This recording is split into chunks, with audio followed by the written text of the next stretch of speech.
আমরা অনেকে চিন্তা করি মুসলমানদের মধ্যে এত ফেরকা মাযহাব, হুজুরদের মধ্যে এত অনৈক্য, তাহলে সাধারণ মানুষ কোন দিকে যাব?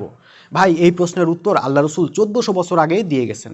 তিরমিজির 2642 নম্বর হাদিসটা খুলে দেখেন, আল্লাহ রসুল বলতেছেন, ইহুদিরা 71 ফেরকায় বিভক্ত হয়েছিল, খ্রিস্টানরা 72 ফেরকায় বিভক্ত হয়েছিল, আর আমার উম্মাহ বিভক্ত হবে 73 ফেরকায়।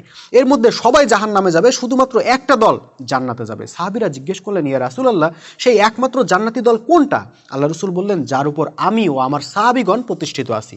অর্থাৎ যারা আল্লাহ রাসূল ও তার সাহাবীগণের পথ অনুসরণ করবে, একমাত্র তারাই হবে জান্নাতি দল।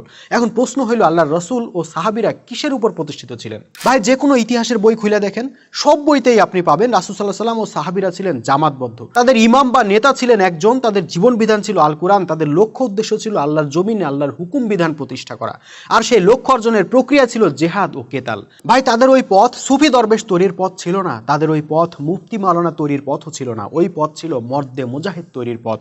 ওই পথ ছিল আল্লাহর হুকুম কায়েমের মাধ্যমে সমাজ থেকে যাবতীয় অন্যায় অশান্তি নির্মূল করার পথ। ওই পথ ছিল আল্লাহর রাস্তায় জীবন দেওয়ার পথ, সম্পদ দেওয়ার পথ। ওই পথে যারা আসবে, একমাত্র তারাই হবে জান্নাতি ফেরকা। সাহাবীদের লক্ষ্যের সাথে মিলে যাবে তাদের লক্ষ্য, সাহাবীদের তরিকার সাথে মিলে যাবে তাদের তরিকা, এবং সাহাবীদের কর্মসূচির সঙ্গে মিলে যাবে তাদের কর্মসূচি। এখন প্রশ্ন হইল, সেই জান্নাতি ফেরকা কোনটা?